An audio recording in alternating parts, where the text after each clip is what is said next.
এছাড়া আপনার কানের যন্ত্রণা হলে বা চোখে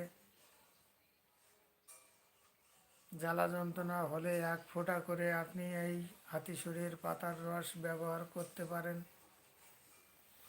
সেক্ষেত্রেও কিন্তু আপনি উপকার পাবেন। এ আছে আপনার মাথার চুল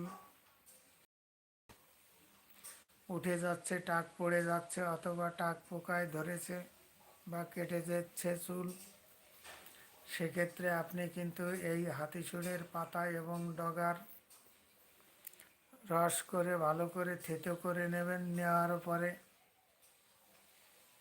আপনি স্নান করার 1 ঘন্টা আগে ভালো করে মাথায় মাখিয়ে নেবেন। নেওয়ার পরে আপনি 1 ঘন্টা পরে শুকিয়ে গেলে আপনি স্নান করে ফেলবেন। দেখবেন আপনার মাথায় যদি কোনো প্রকারের চর্মরোগ, দাঁত, হাজা, চুলকানা, একজিমা, এমনকি আপনার মাথার চুল গোছায় গোছায় উঠে যাচ্ছে, মাথাটা টাক পড়ে যাচ্ছে, সেক্ষেত্রেও কিন্তু আপনি